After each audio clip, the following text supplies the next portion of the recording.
Welcome to the Wisdom of Show. I'm your host, Simon Bowen, and every week I'm speaking to the world's greatest leaders, thinkers, and entrepreneurs about complex issues and impactful leadership. Join us in the Renaissance of Wisdom. Well, welcome to the Wisdom of Dominic Price. You know, we live in this increasingly complex world, politically, socially, economically, and it's a world where we will pass on leadership to the next generations. And what are the lessons that we'll be passing on? I've been on a crusade, if you like, for a renaissance of wisdom. It's not enough to say, will the next generation lead us well, if we're not actually figuring out how to pass on deep wisdom, true wisdom, profound wisdom, if we're not figuring out how to be better stewards of what we've currently got carriage of or leadership of. And so the goal of the show is to unpack these complex issues and get below the surface. We're not looking for the tips, tricks, hacks. We're looking for the deep and profound wisdom. And my guest today is Dominic Price, who's, let me get this right because it's an interesting, it's an interesting title. You're Atlassian's resident work futurist, the in-house team doctor. Yeah. So that's got to be a job title worth having. Now, you know, most people listening to this would be aware of Atlassian and what it's managed to achieve as a company. You know, it's become a global powerhouse in terms of the markets it operates in. And I know you're operating across multiple global business units and really diving into work and patterns and how people engage. And so I'd love for you to just by way of almost your own bio, unpack for me, resident work futurist, in-house team doctor. Yeah, so let's be honest with the people listening and watching. A completely made up job, a job we made up 7 years ago now, 7.5 years ago. So I've been with Atlassian for 11 years. When I joined, we were about 600 people, 2 locations, privately listed. I joined the company having spent all my career as a firefighter, only to arrive at a business that didn't have fires. Everything just worked, and I was very confused as to why they'd even hired me. And thankfully, my boss at the time, probably 90 days in, put his arm around me and he's like, Dom, your job is to reverse engineer all the things you've seen break before in every other company you've worked in and stop them from happening here. And I was like, that sounds like an amazing job. I had no idea how to do it. I'd never done that before. And his faith in me, the leap of faith he took was a firefighter can become a fireproofer. And so the work futurist angle to that role, originally I was in program management and delivery across Atlassian.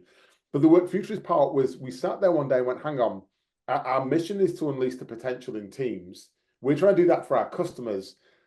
To do that effectively, we have to understand what teamwork looks like in the future. To understand teamwork in the future, we need to understand work in the future and therefore the work environment and the idea then became, how do we then experiment on ourselves, right? So how does, as Atlassian scales and as we evolve, how do we use Atlassian as customer zero, which we do, we experiment on ourselves. And when we discover new ways of working, right, new ways of working in distributed teams across geos, across locations, across customs and cultures, we then share that externally. So I work both with our customers, but also just in the industry going, hey, I'm pretty sure there's better ways of us doing this stuff. How about we just share, right? Sharing is caring. So I do that half my time outside Atlassian with companies of all shapes and sizes, which is where I get to learn. And then about half my time with Atlassian within the 4 walls of our business. Oh. So it's a fascinating role. And I love the idea of be a fireproof and not a firefighter. And, more and more businesses need to really adopt fully that notion of, well, we have to be the best example of what we sell. Yeah. I really think that business is one of the most powerful forces for good on the planet. If the right people are leading it, it can do things that government can't, charities can't. But that means it needs to be noble. It needs to be above reproach. It needs to have a level of integrity that people can trust. And I think a part of that integrity is, if you sell something, make sure that you are the best example of the use of that. In the first instance, and of course, you've articulated that. I mean, I think we should let people know that how an unmistakably, Manchester kind of individual ends up in Australia working for Atlassian across global units and the journey that might take. Yeah, Simon, my entire career has been one of opportunistic. I even have fond memories back to being in school in Manchester and sitting there probably with a careers teacher of some form, like, here's the list of jobs, which one do you want, and let's therefore work out what A levels and qualification you go and do. And I was like, I just want to be in business. Like I knew quite early on what it smelt and looked and felt like, but there wasn't a job title that I had in mind.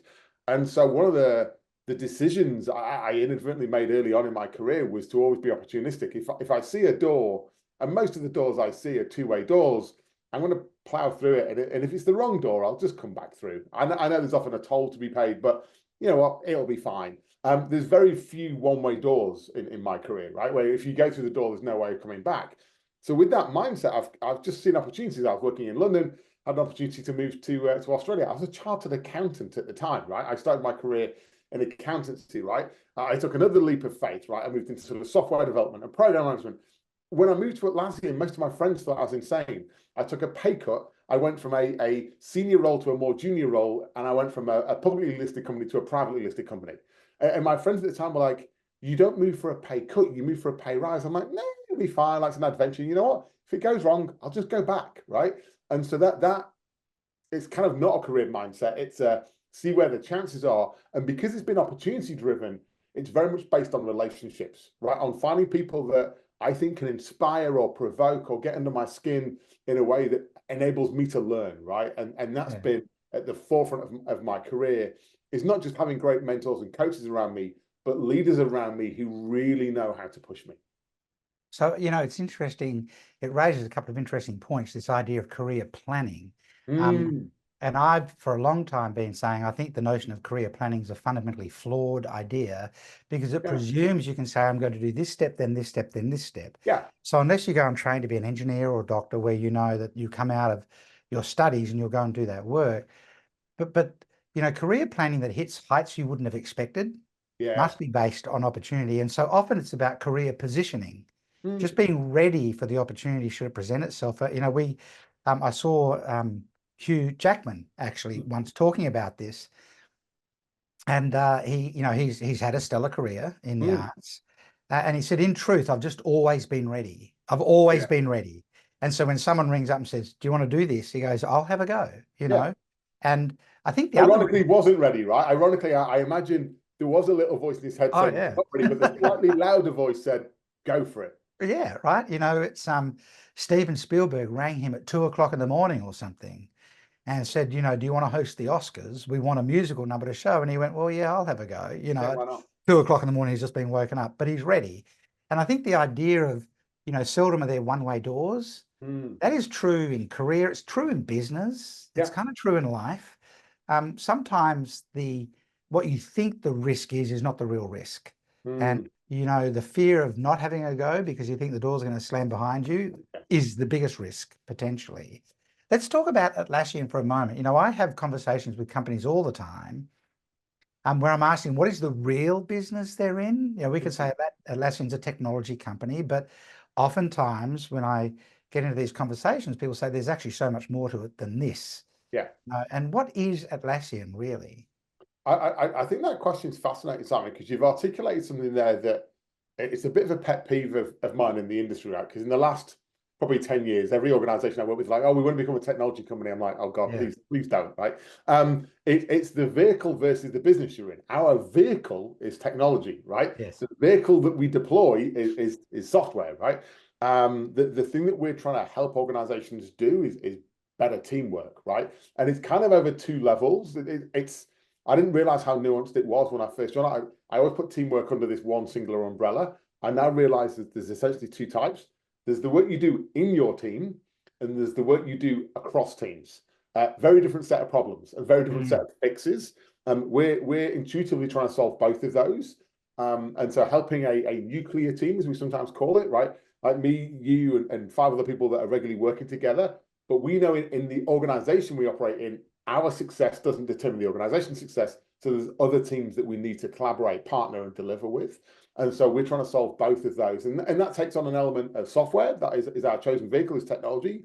But we also know there's this huge human element to that. In any business that we work with, there's legacy, there's history, there's heritage, there's old ways of doing things that doesn't matter what software you've got. If the brain says do X and the software says do Y, you're going to do X. So we acknowledge that the human side of practices, right? How humans work, how teams turn up. And actually, when you fuse those two together, we know you can achieve anything, right? We've seen some amazing innovations in our combined lifetime, but that's often the power of technology and the power of human potential coming together at the same time. Yeah. So, someone said Atlassian's a technology company, you'd be justified in saying, no, actually Atlassian's a people company. Massively. I mean, if you look at our biggest IP is our people, right? Yeah. The thing, like when our customers tell us they're delighted, they tend not to point at noughts and ones. They're like, oh my God, here's what my team delivered. Here's the outcome we achieved. Here's how we worked together. Like that's the story they tell. And it's a harder bow to pull to go, what was our singular role in that? Normally there's a multitude of things, but we know we helped amplify, right, that moment. And so that's the thing that keeps us doing what we're doing. Fantastic. And it's a similar sort of thing. I mean, we are in the business of helping companies build powerful visual models that communicate the genius of the company to the marketplace. And we end up in these conversations all the time. What is it you really do, right? Mm, And so people say, oh, you build visual models. And I would say, no, the visual models are the vehicle. yeah, What we actually do is show people how to take deep and profound thinking to the marketplace. yeah, We show people how to outthink their competitors, to be yeah. the sage of the marketplace. It's a different thing. And it's interesting, I think we have dehumanized the corporation over the last 25 years. And, let's step into conversations about technology and AI and other things at the moment, because this nexus between technology and humans, right? And between AI and humans is interesting. I recently wrote a piece about, in terms of AI, we might use AI to kind of outthink the marketplace. But I still think for at least the foreseeable future, companies will win in the marketplace if they actually out-humanize their competitors. Essentially, So, yeah. you can outthink your competitors, but you'll probably win if you out-humanize your competitors. And what does that actually mean in an increasingly technologically driven world? So Yeah. how do you bring to a technology company the sense that the customer feels, like that kind of almost subconscious realization, oh, it's not about the software I'm buying from them, it's about who they are. Do you do some things actively to try and create that inside the business? Yeah, so there's a few things that spring to mind based off that sort of thread of thought there. So one is the AI versus human conversation, I think gets a little bit dangerous, right? And so I'm trying to look at it through a different lens right now, right? Someone, a great mentor shared this with me in a session a few months ago. They were like, instead of thinking about those elements, instead think about what's it going to take to win, right? So we played this game actually on a whiteboard. We were doing it as a visual exercise, right? Because we were trying to think of the story we'd tell. And what we landed on together was the winners of the next generation of business. It's not the winners who take on AI. It's not the winners that are more human. It's the ones that learn and apply faster than their competition, right? That's what we truly landed on. And we're like, is it? And then we're like, yeah, no, it is, right? The winners are the ones that take the insight, learn from it, apply that learning, and deploy something different based off the insight. They course correct quicker, because then you've delighted your customer. Whether your customer moves fast or slow, you've delighted that customer, and as they move, you continue to delight them. And so we kind of inadvertently play that same game, in Atlassian. How can we understand more and more about, first of all, what are our customers trying to achieve, and what are the challenges they're experiencing? The hardest thing for us to kind of empathize with, and it comes from volume. We have over 300,000 organizations pay for and use our software on a daily basis, is empathy. How do you empathize with 300,000 organizations, right? That span many industries and sectors and size and locations? You're like, okay, if you come up with a singular persona, it doesn't work for anyone. If you come up with 300,000, that doesn't work either. So we spend a good amount of time and effort with our research team, with our UX, our designers, with our product managers, getting a feel for what the lived experience is of our customers.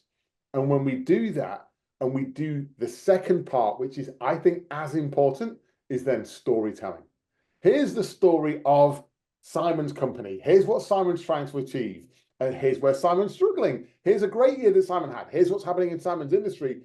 And here's how we can help Simon. That storytelling is way more heart and way less head.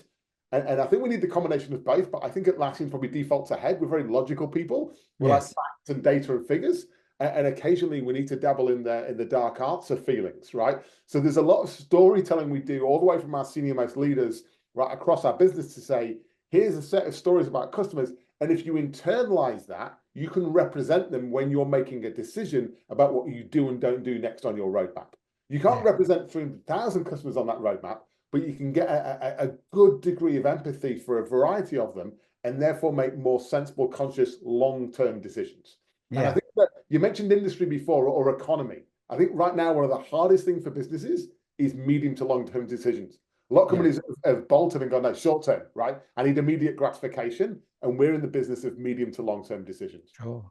Well, there's nothing more powerful in marketing than for a customer to meet someone who truly gets them better than everybody else. Yeah. You will win in the marketplace if your customers just know that you get them at a deeper and more intimate level than everybody else. You truly know who they are. You see them, and it's interesting.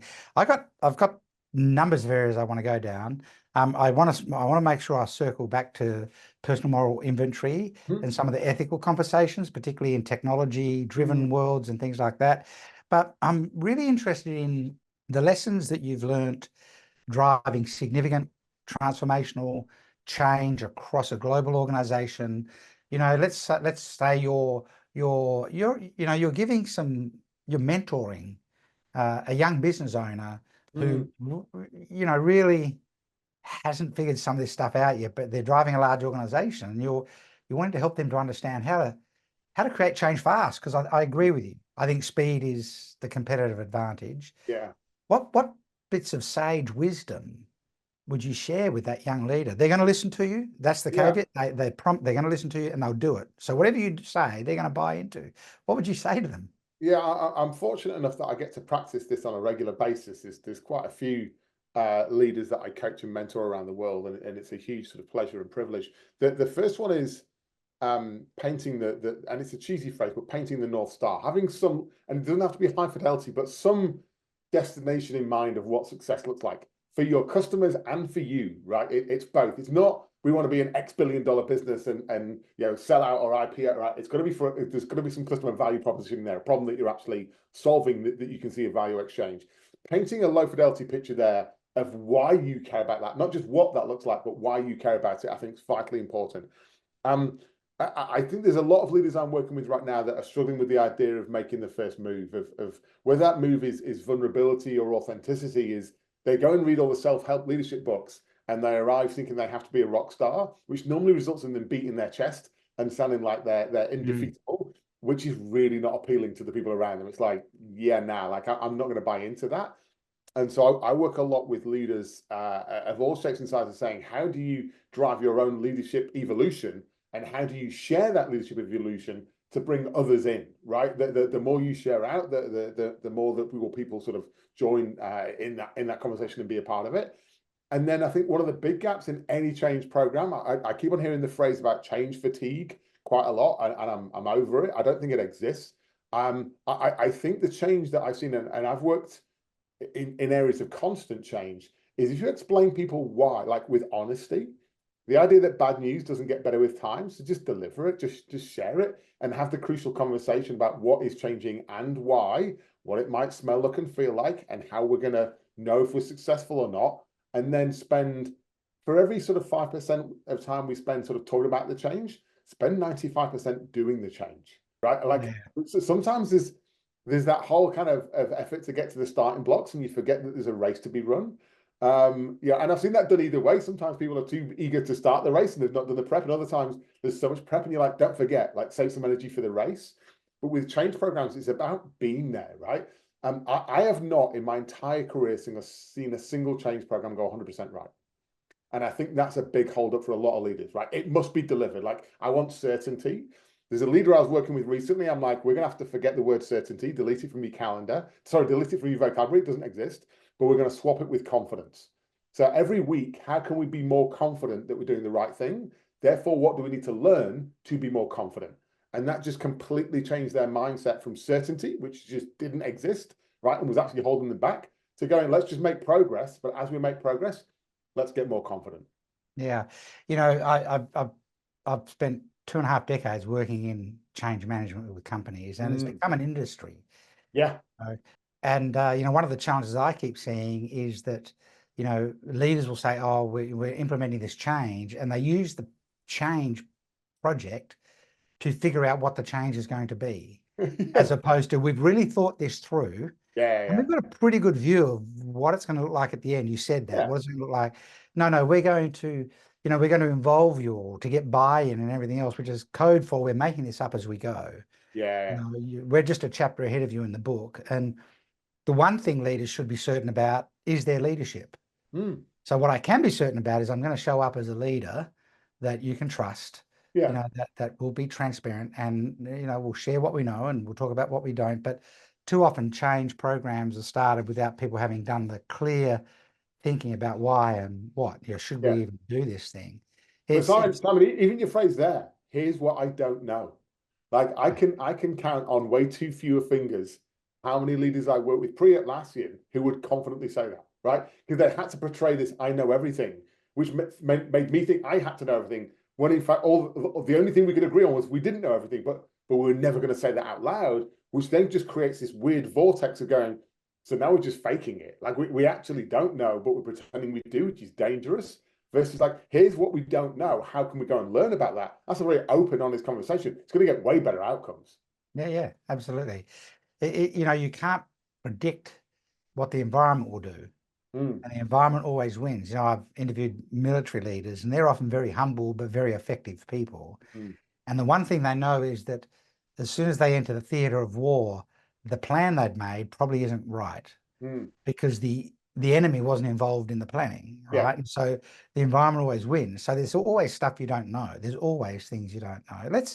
Let's dive into the world of I don't think we need to talk about AI and those sorts of things because so many other people are talking about it. But it's a part of the context we're living with at the moment. mm, The rise of social media, kind of the democratization of information, correct and incorrect, yeah, information everywhere. So let's tip into the murky world of ethics mm. and personal moral inventory and things like that. I'd love you to expand on your idea of the personal moral inventory for people. Yeah.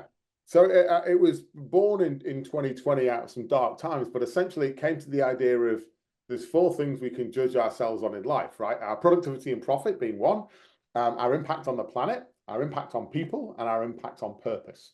And the idea is you can either score yourself -1, 0, or 1. That for me was the genius bit, the -1, 0, and 1. Yeah. Because what happened is when I introduced that constraint, and I was socializing it with a whole lot of people, they're like, oh, no, I'm a 2 on that. And you're like, no, the highest score is 1, right? So if you're already a 1 on productivity and profit, like if you're financially minted and therefore you think you're living your best life, but on people, you're a -1, you haven't got close friends, family, because you've got no time because you're spending all your time chasing the dollar.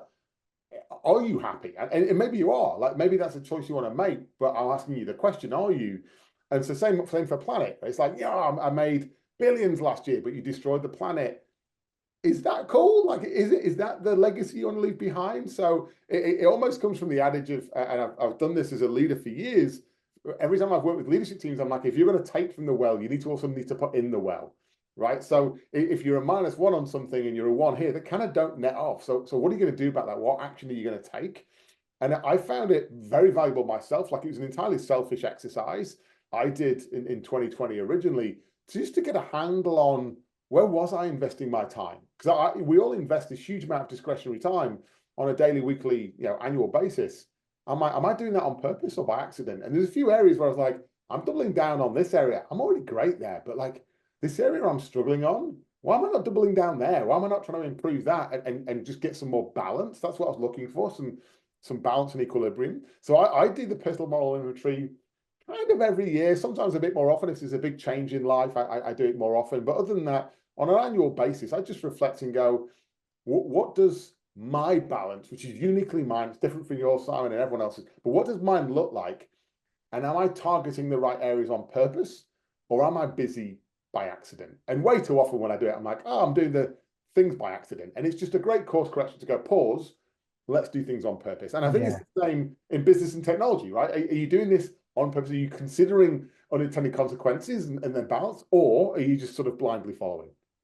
So, I love the scales. Most of the time we use scales from, 0 to 5 or 0 to 10, which is all positive. Yeah. and it doesn't actually have a negative scale where you could Yeah. actually be doing some harm. And it raises this couple of questions that jump into my mind, but it raises this question of stewardship, the difference between stewardship and leadership. And I often think that one of the ways I differentiate between the two, I think leaders identify a thing that they want to go after, and they take the role to go after it. And they go to, take that responsibility, if you like. Whereas I find that people who are real stewards have the responsibility come to them and demand it of them. It's Nelson Mandela's a great example, right? I don't think anyone in their right mind would by choice go and do what he did, but the responsibility came to him and said, someone's got to do this. And we, the universe, think it should be you.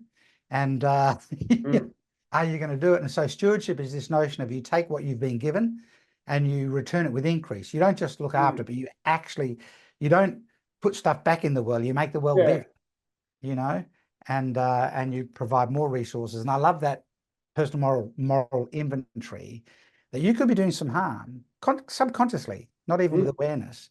So I love that. And it raises this issue of pause. I don't think there's enough pause in the planet today. I think we've become so fast and immediate and almost impatient. Leaders in particular don't seem to have a lot of time for pause, just to step back. Do you consciously at Atlassian or somehow build pause into process for people, just to get people to step back? Let's think this through. So yes and no. I think at a leadership layer, it's very individual. I've realized that I have to have times of boredom and I have to have times of wonder. I always feel guilty when I do, because it's not productive, right? And we've all been engineered into the world to say that must be productive for that's entire career, even though I don't believe in that. But it's not. But it's very important, very valuable for me to have that time to wonder and just explore and experiment and get the aperture out. At a work level, we've had to systematize that to make it something that people can understand. The best way we do it is reflection. So whether it be, and there's probably two main forms we do. One is the retrospective, right? Every now and then with our teams, we just like pause and we go, right, let's look back at the last 2 weeks of work. What do we want to start? What do we want to stop? And what do we want to continue? So at a team level, that kind of makes sense. The other way we do it, we have a concept that we use internally that we shared externally years ago called the Team Health Monitor, where we say to our teams, just every now and then, your choice as to when, just pause. Here's 8 areas of a healthy team. And as a team, just use your thumb and rate yourself on each area, right? Awesome, not so good, not so bad, or struggling. And we just vote in silence. And so we vote first and we speak second. And we're like, oh, cool, Simon, like me and you think we're awesome at this. And 3 other people think we're struggling. Let's have the chat. What are you seeing through your lens that makes you okay? What are you not seeing through your lens, right, that makes you concerned? And then we pick one area as a team and solve it. But again, that's just like your head down, bum up doing the work. How do we just put these rituals in place to stop and reflect? And they just force you just to come up a couple of degrees altitude and just look forwards and backwards. And every time we do that, you do get a slightly fresh perspective. Yeah. So you need, companies need pause rituals. Yeah. And sadly, some companies actually have no pause rituals and a lot of speed rituals, a lot of well, they're busy doing stuff, right? Because stuff is rewarded and recognized, whether it's valuable or not. Yes. So Atlassian, is a company that innovates. It's a company that puts products into the marketplace, multiple products into the marketplace. It's complex. It's dealing with, technology and complex solutions. And, it's a very, very successful company. So it's obviously driving business objectives. So how do you foster, more ethical leadership amongst leaders in the competition for let's get the business results, let's make the sales, let's drive revenue. We need a new product to market. What are R&D doing? Yeah. What else are we, these are all almost hard-nosed dimensions, but then there's this whole ethical, what's right. And I'm sure you're having conversations internally about that. Yeah, it's a natural tension, right? It's a good point and a good question, because if you haven't got that tension, you're probably missing it, right? I think it needs to be there in some regard. It's fascinating because there's a few anchor points that we have that bring us back to balance. One is our values, right? One of our values. So I'll come back to that. I'm going to remember the word values. I'm going to try and remember the word values. Can you talk about anchor points for a moment? Yeah, so the anchor points in this regard are what are the things that just bring us back to center, right? So one of ours is values, another one is our customer needs, another one is changing technology, another Okay. one is regulation and compliance, right? The demands of our people, the reality of the market. Like you have these anchor points that whenever you go down one path more too far, the anchor point just pulls you back and goes, hey, don't forget about me over here. And you're like, okay, yeah, no, Okay. good point, right? So you go chasing dollars. You're like, oh, revenue, we need revenue. And then your customer success team says, no, I know you sold a lot. No one's liking the product. We're churning. And you're like, oh, okay, right. So that anchor point is, I don't just want to sell it. I want people to love it, right? But if they love it and they won't pay for it, right? So you've got all these, and the anchor points are almost diametrically opposed. They pull you in different directions, but you need to know what they are. And for us, when we've got those, it's amazing what we can achieve. So when we first started experimenting with AI, we spun up a team to say, hey, we want to be not the poster child, but we want to be part of the leadership saying, how do we do responsible tech? If AI is the fundamental change we believe it will be, how do we do it with ethics at the very core of every decision we make? So we came up with responsible tech of how we were going to experiment and explore with AI. We then shared it with the industry, and organizations of all shapes and sizes started pinging us going, oh my God, that's amazing. Can we copy that? We're like, yeah, just have it. So we gifted that out into the ecosystem because we're like, that feels like the right thing to do, but that anchors to our values, our mission, and how we want to be seen. So again, when you come back to those anchors, it makes sense to share ethically how we thought about rolling out AI internally. It was just ironic that when we shared it, everyone else was like, we're struggling with that. We were just never going to share it once we'd solved it because we thought it was our IP, right? Or our unique selling proposition. We're like, no, like you should share more of this stuff because get it out into the ecosystem. So it's just a different mindset. Yeah, I've got a mental image of a circle, Mm, which is, the core of yeah. Atlassian, and these dimensions are coming off, and that circle's being pulled around depending on what's happening, and the ethical leadership challenges to keep the core where it's meant to be Yeah. and manage that. I love that And idea. embrace those tensions, Simon. Like in its simplest form, if you think about our product teams, it's a product manager, a designer, and an engineer. They have very different views on the world. The engineer's like, I've got to do the code. It's got to be out in the wild. It's got to be scalable. And the product manager's like, I don't care if it's scalable. It's got to work. It's got to solve a customer problem. And the designer's like, it's got to be beautiful. The experience has to be the Yeah, discovery. And you're like, okay, so you want to take forever. I want to get like, and that tension, we want that tension. Each of those people have their own anchor points. The joy in work is when you balance those anchor points because we only ever ship one product, right? I don't yeah, ship a product manager version, a designer version, and an engineer version. that's I only right. ever ship one. So we want to embrace that tension. Yeah, that's a fantastic. And anchor points are something that are talked about inside the organization. I mean, people are aware of that tension. No, not formally. I think as leaders, we share them regularly. I mean, Mike, one of our co-founders and CEO, regularly shares the statement: we want to do the right thing by the majority of our customers in the medium to long term.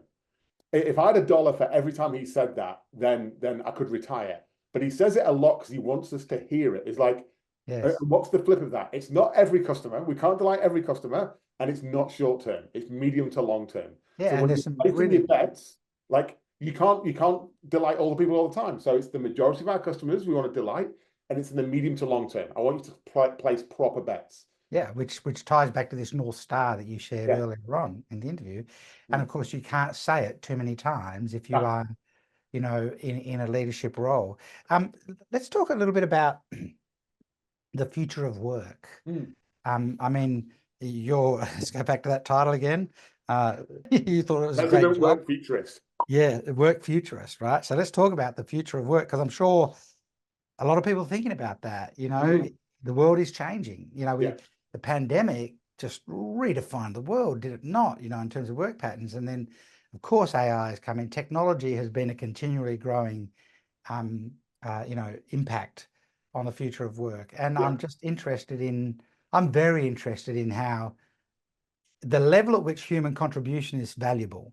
Yes. And every time technology lifts, everything below it goes to zero value in terms of human contribution. Yeah. And then we've got to learn to play at this next level. So Yeah. I'd love to get some of your thoughts around the future of work and how you see it. Yeah, there's a few things at play that I think are worth being aware of. One is that I think when we look back at technology change, it feels linear, like a nice progressive path.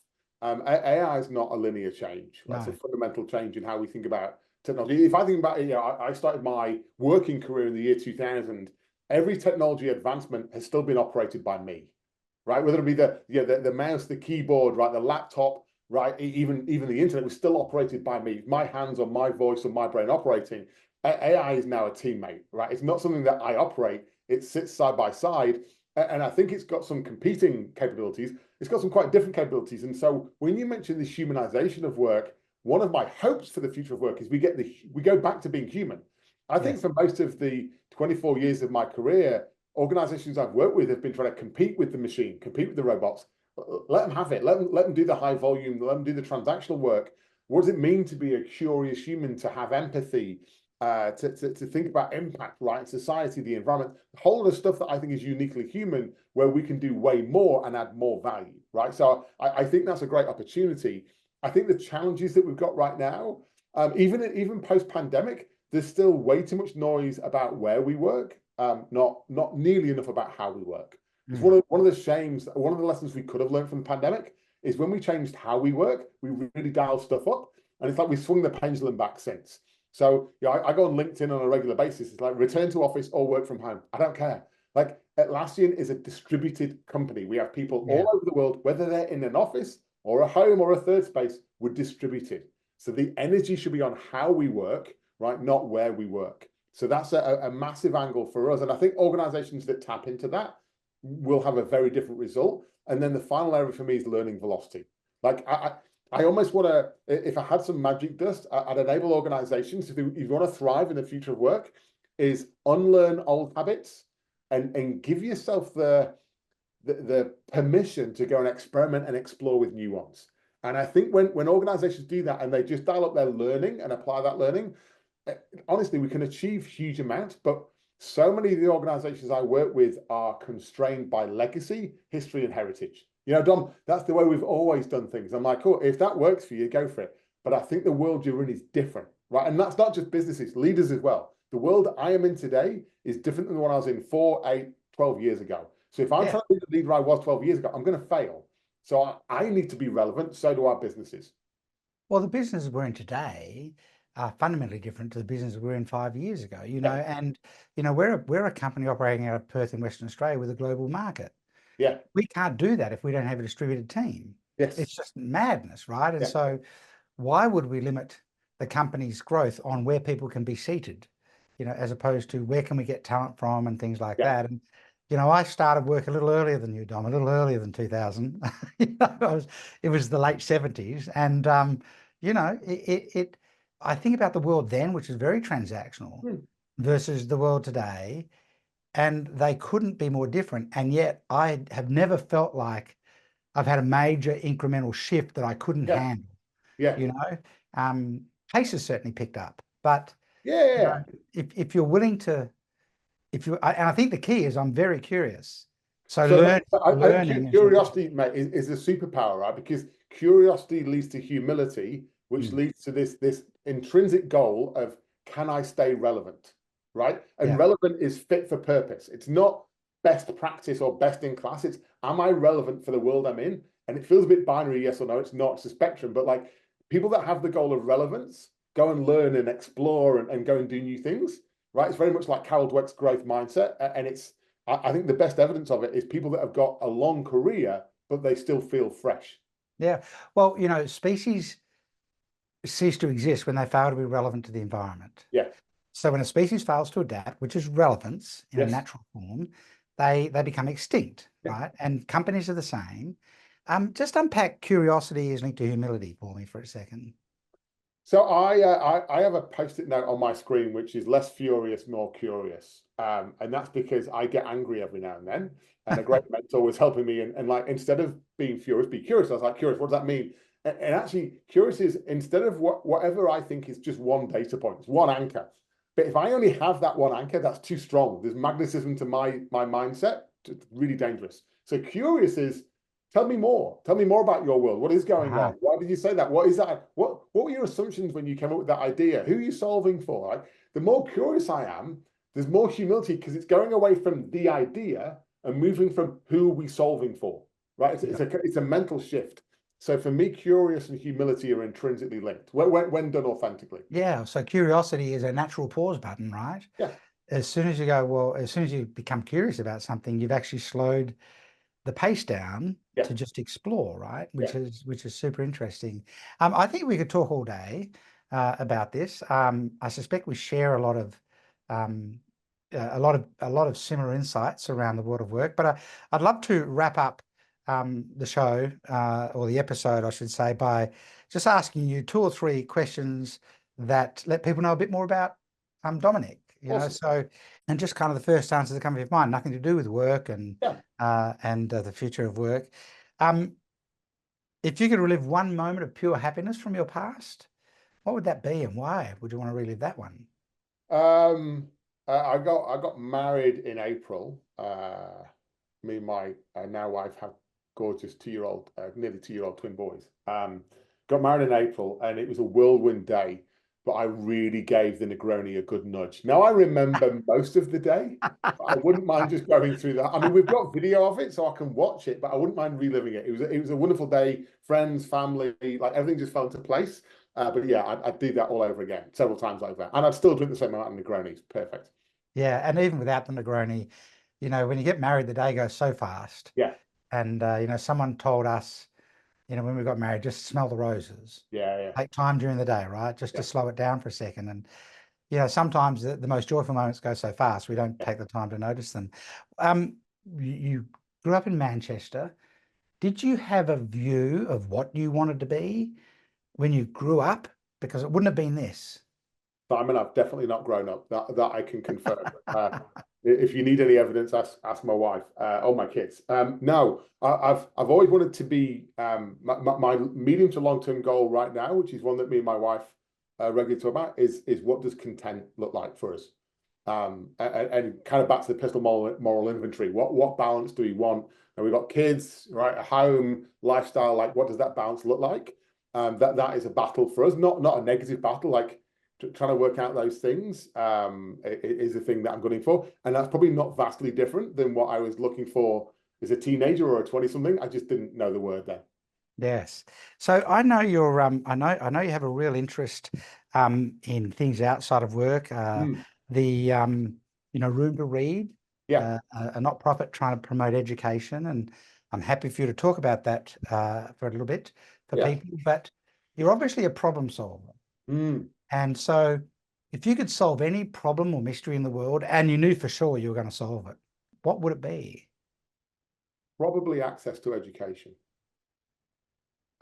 It's a tough one because there's a long list of things I'd like to solve if I had the magic wand, but I think at the nexus, if we could give an even access to education and empower people to have the impact that they have within their potential, then I think the world on the whole would be a better place. And right now, my sense is that education is very uneven. I mean, at the same time, I'm going to want a second magic wand to overhaul the whole education system because I think it was built for maybe the 1940s and not for today. But education would be the one, and that's why I support Room to Read. Right?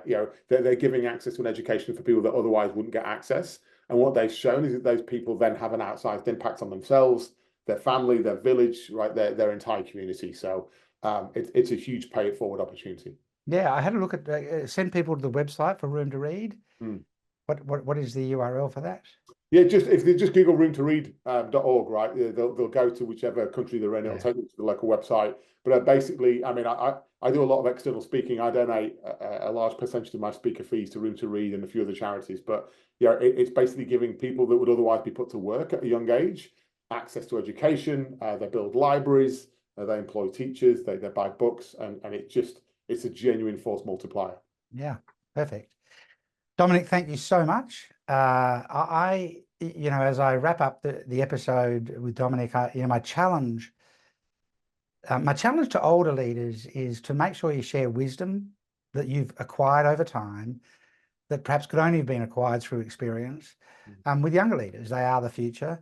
And for all leaders, young or old, my challenge is to kind of tap into some of the things that Dominic has spoken about, when maybe none of us are in the business we think we're in, and we're actually all in the people business.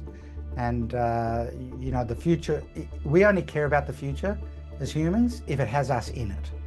And so you know, our agenda should be, how do we kind of create this level of harmony, people and planet and everything else around us that, you know, really is, you know, serves as a noble enterprise. But Dominic, thank you so much for spending this time with us. I know you're busy, but I really, really appreciate you sharing that wisdom with us. Yeah, thanks for having me. It's been a pleasure.